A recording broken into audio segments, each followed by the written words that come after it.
Welcome back to our YouTube channel village वाली teacher. तो आपका हार्दिक अभिनंदन है जीएस एंड करंट अफेयर की क्लासेस के साथ।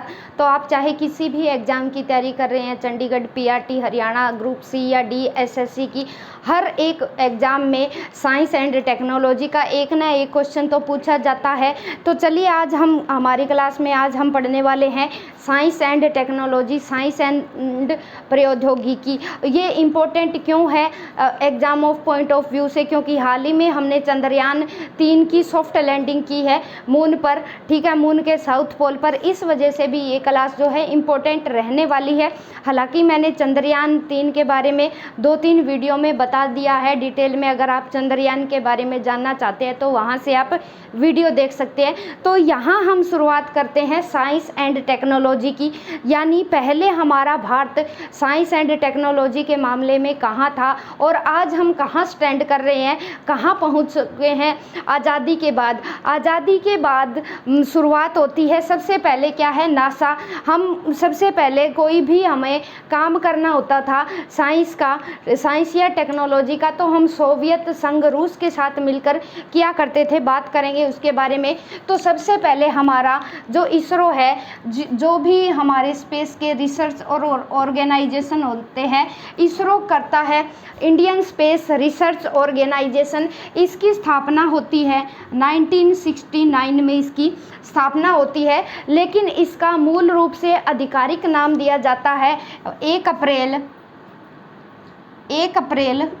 1975 को, ठीक है।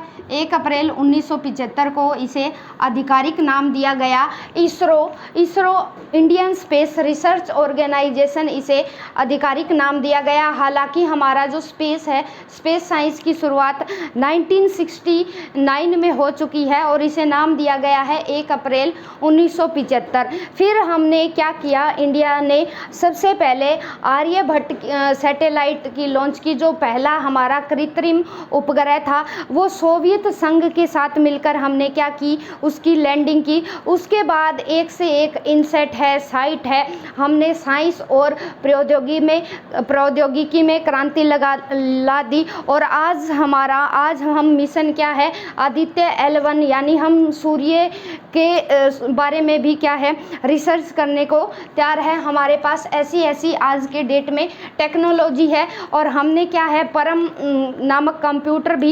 नामक कंप्यूटर का जो विकास हुआ है वो भी हमारी साइंस एंड टेक्नोलॉजी की देन है। उसके बाद 1984 में राकेश शर्मा, ठीक है, राकेश शर्मा भारत के पहले ऐसे व्यक्ति थे जो अंतरिक्ष में गए थे। कल्पना चावला भारत की पहली महिला थी जो स्पेस में गई थी। उसके बाद एक के बाद एक साइंस एंड टेक्नोलॉजी में हमारे इसरो ने क्रांति ला दी। तो चलिए कुछ मिसाइलों की बात करने वाले हैं जो आज वर्तमान समय में हमारे पास है, जो दुश्मनों से बचाने के लिए हरदम रेडी रहती है। सबसे पहले क्या है, हम साइंस एंड टेक्नोलॉजी में बात करेंगे, आएंगे निसार आदित्य 1 पे आएंगे, उनके बारे में भी बात करेंगे। तो सबसे पहला है अस्त्र।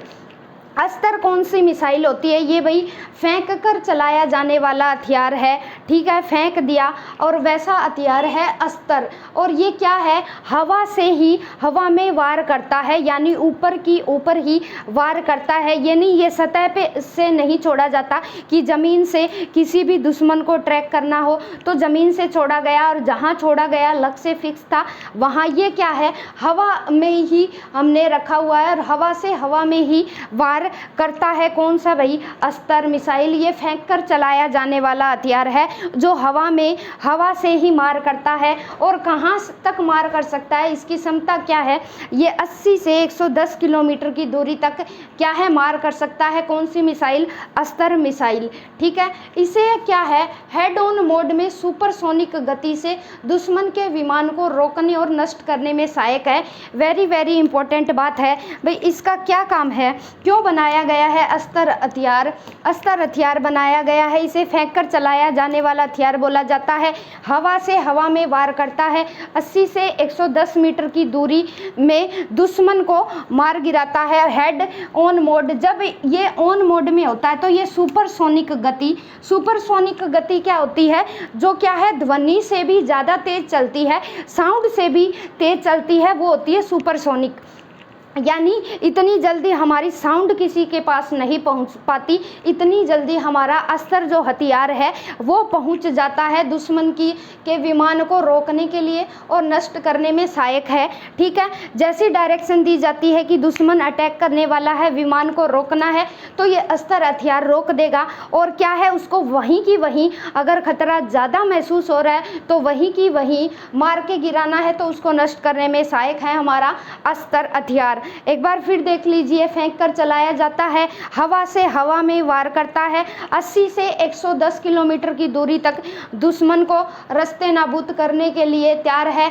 जब ऑन मोड में होता है तो इतनी जल्दी से साउंड नहीं पहुंचती, हमारा अस्त्र हथियार दुश्मन के विमान को रोकने और नष्ट करने में सहायक होता है। नंबर 2 की बात करें, अग्नि।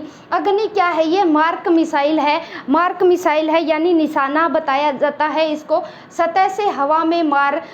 ठीक है, ये क्या करती है, नीचे से सतह से हवा में मार करती है।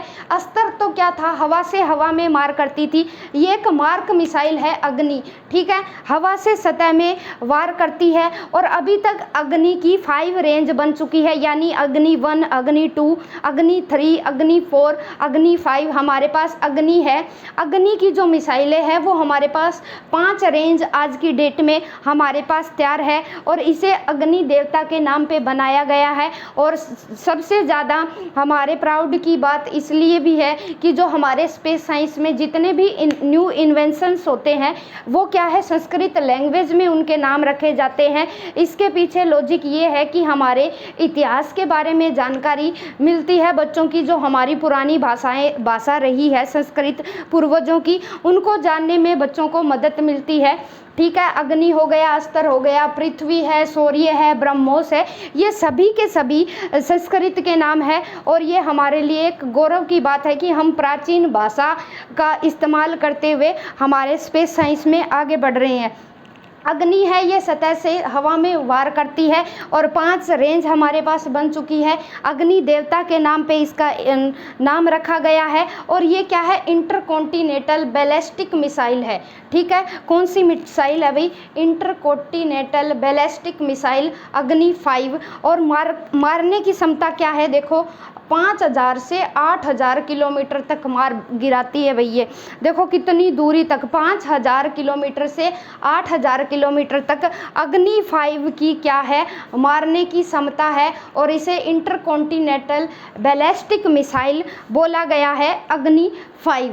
ठीक है, मार्क मिसाइल है, सतह से पृथ्वी के वार करती है, और जो मारने की क्षमता है ये 5000 से 8000 किलोमीटर है। अग्नि देवता के नाम पे रखा गया है। और इंटरकॉन्टिनेंटल बैलिस्टिक मिसाइल अग्नि 5, जो अग्नि 5 लॉन्च हुई है हाल ही में, उसका नाम रखा गया है इंटरकॉन्टिनेंटल बैलिस्टिक मिसाइल अग्नि 5।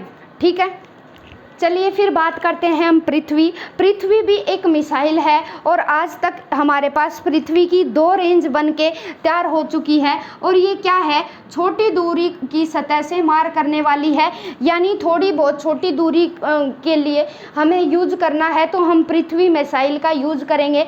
पृथ्वी 2 की मारक क्षमता क्या है, 350 किलोमीटर तक है, यानी 350 किलोमीटर तक का खतरा है, उसको टालने के लिए हम पृथ्वी मिसाइल का यूज करेंगे। ठीक है, पृथ्वी का अर्थ है माँ, या पृथ्वी का नाम इसलिए रखा गया है। और इसे पहले से एडवांस में ही क्या है, कई मोर्चों पर तैनात करके रखा गया है। छोटी दूरी की सतह से मार करने वाली है, रेंज 2 बन चुकी है, पृथ्वी 1 और पृथ्वी 2।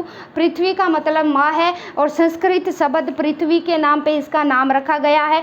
कई मोर्चों पर इसे तैनात किया गया है, 2 रेंज बन चुकी है, और जो मारक क्षमता है ये 350 किलोमीटर तक है, जिसको दुश्मन को मार गिरा सकती है। अब बात आती है सूर्य। सूर्य होता है पराक्रम, यानी पराक्रम का प्रदर्शन करने वाला, कितना साहस है हम में, और पराक्रम का प्रदर्शन करने वाली मध्यम दूरी की मिसाइल है। ये तो थी कम दूरी की, ठीक है, छोटी दूरी की 350 तक जाना होता था। हालांकि यहाँ पे है अस्तर है, वो अस्तर 80 से 110 किलोमीटर दूरी तक मारने वाली है, लेकिन ये छोटी मिसाइल नहीं है अस्तर, क्योंकि ये हवा से हवा में चलती है। और ये क्या है, ये छोटी दूरी की सतह से मार करने वाली टू रेंज बन चुकी है। ठीक है, ये सतह से ही मारी जाती है और जिसकी जो मारक क्षमता है ये 350 किलोमीटर है। अब बात कर रहे हैं हम शौर्य की। शौर्य है पराक्रम का प्रदर्शन करने वाली मध्यम दूरी की मिसाइल है। इसे बोला जाता है बैलिस्टिक मिसाइल। और ये क्या है, सतह से हवा में मार करती है। भाई कौन सी, शौर्य सतह से हवा में मार करती है, मध्यम दूरी की है। ये 750 किलोमीटर से 1900 किलोमीटर मारने की क्षमता रखती है। भाई शौर्य है, मध्यम दूरी की है, 750 से 1900 किलोमीटर तक, यानी लगभग 2000 किलोमीटर तक मारने का साहस रखती है, पराक्रम रखती है। नंबर 5 की बात करें, ब्रह्मोस क्या है, ब्रह्मोस मिसाइल का जो निर्माण है वो रूस के सहयोग से किया गया है। ठीक है, पहले ये सोवियत संघ होता था और अब क्या है, रूस के सहयोग से निर्माण किया गया है। और ब्रह्मोस का नाम सृष्टि के जो जन्मदाता है ब्रह्मा जी के नाम पर रखा गया है। और ये सुपरसोनिक क्रूज मिसाइल है। भाई सुपरसोनिक यानी साउंड से भी तेज गति से चलने वाली है। जितनी जल्दी आवाज़ नहीं पहुंचती उतनी जल्दी ये ब्रह्मोस हमारी मिसाइल पहुंच जाती है। 300 किलोमीटर है। एक बार इसकी खास बात, वेरी इंपॉर्टेंट खास बात क्या रहेगी इसकी, ब्रह्मोस की, कि एक बार लक्ष्य बता दिया कि वहाँ मारना है तो हमें बस एक बार डायरेक्शन दे के छोड़नी है, बात खत्म। एक बार लक्ष्य साधने से ही बस वहाँ पहुँच जाएगी उसे। ठीक है, अलग से डायरेक्शन देने की ज़रूरत नहीं है। एक बार लक्ष्य बता दिया कि चाइना पे गिरानी है तो वहीं चाइना के उसी लोकेशन पे जाके गिरेगी ब्रह्मोस। ठीक है, याद रखना, एक बार लक्ष्य बताया जाता है। अब बात करते हैं हम बैलिस्टिक मिसाइल क्या होती है। बैलिस्टिक मिसाइल वो होती है जो क्या है, एक फिक्स्ड पॉइंट पर क्या है, काम करती है बैलिस्टिक मिसाइल। ठीक है, जैसे फॉर एग्जांपल कि यहाँ से यहाँ जाएगी, इनको ऑलरेडी तैनात करके रखा जाता है बैलिस्टिक मिसाइल को। ठीक है, कहीं भी इन्हें दागा जा सकता है, ये हमेशा तत्पर रहती है जो बैलिस्टिक मिसाइल होती है। ठीक है, और एक केंद्र से ये कहीं से ऐसे जाती है भाई। ठीक है, कोई इनका लक्ष्य जरूर होता है, उस लक्ष्य के हिसाब से पहले ही ये ऑलरेडी तैयार रहती है कि वहाँ पर इन मिसाइल को दागना है। तो आज की वीडियो में हमने जाना अस्त्र के बारे में, जाना अग्नि के बारे में, जाना पृथ्वी के बारे में, जाना शौर्य के बारे में, जाना और ब्रह्मोस के बारे में जाना। आज की डेट में हमारे पास ये इतनी अच्छी मिसाइलें हैं जिसकी वजह से दुश्मन की औकात नहीं है कि हमारे सामने, भारत के सामने टिक पाए। और साइंस एंड टेक्नोलॉजी में हमारा जो इंडिया है, देश है, वो डे बाय डे तरक्की कर रहा है। और ये उदाहरण क्लियर होता है चंद्रयान 3 की सॉफ्ट लैंडिंग से कि एक अजब कारनामा कर दिखाया भारत ने कि चंद्रयान 3 के साउथ पोल पर, जहां मून के साउथ पोल पर कोई भी कंट्री जाने से कतराती थी, वहां इंडिया ने चमत्कार कर दिखाया। फेलियर एक सफलता रही, असफलता रही, और उस असफलता ने बहुत कुछ सबक सिखाया कि जिसके कारण क्या है, हमने इजीली सॉफ्ट लैंडिंग कर ली। अब क्या है, अब 2 सितंबर 2023 को हमारा जो इंडिया है वो आदित्य L1 लॉन्च कर चुका है। आदित्य का मतलब है चमकता हुआ सूर्य। आदित्य L1 यहाँ लिख दे रही हूँ। आदित्य L1 को 2 सितंबर 2023 को छोड़ दिया गया है। 2 सितंबर 2023 को छोड़ा गया है आदित्य L1। ठीक है, आदित्य L1 ये क्या करेगा, ये सूर्य की सौर गतिविधियों के बारे में जानकारी प्राप्त करके लाएगा। भाई सौर गतिविधियों के बारे में, आदित्य का मतलब क्या है, चमकता हुआ सूर्य। यानी एक अचीवमेंट के बाद हम प्रयास कर रहे हैं सूर्य के बारे में जानने की कि सूर्य है वो क्या है। एक आग का गोला है जो हीलियम और हाइड्रोजन से बना है, उसकी जो हीट है वो किस कारण से है। अलग अलग चीज़ के बारे में अगर हम पहुंच पाते हैं तो बहुत सारी जानकारियां हमारे सामने आएगी। उसके बाद हमने एक निसार नामक कॉन्ट्रैक्ट पे भी साइन किया है जो नासा और इसरो दोनों ही मिलकर उसमें काम कर रही है। एक बार आप इस चीज़ का स्क्रीनशॉट ले सकते हैं, उसके बाद आगे बढ़ाएंगे।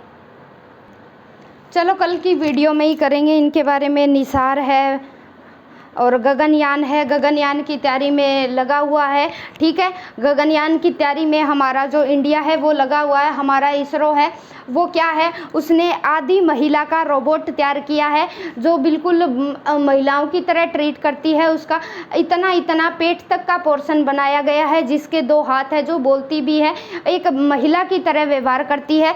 वो गगनयान मिशन के लिए तैयार किया जा रहा है उसको। और आदित्य L1 2 सितंबर 2023 को हम लॉन्च कर चुके हैं। इसके बारे में डिटेल में जानेंगे कल की वीडियो में। तो आई होप आपको साइंस एंड टेक्नोलॉजी की ये क्लास अच्छी लगी होगी। कमेंट ज़रूर करना, स्किप न करके जाए, पूरी वीडियो देख के जाए। अगर अच्छी लगती है तो लाइक ज़रूर करके जाए। तो चैनल पर नए हैं तो चैनल को ज़रूर सब्सक्राइब कर लीजिए। आज की वीडियो में हमने 5 मिसाइलों के बारे में डिटेल में जाना है, जहां से काफ़ी क्वेश्चन बनने की संभावना है। सबसे पहला हमारा जो सैटेलाइट था, कृत्रिम उपग्रह आर्यभट्ट की लॉन्चिंग की थी हमने, याद रखेंगे। ठीक है, तो bye bye, have a nice day. कल मिलते हैं गगनयान निसार के साथ। निसार एक योजना है जो नासा और इसरो मिलकर उस पर काम कर रही है। तो bye bye, have a nice day guys, take the screenshot.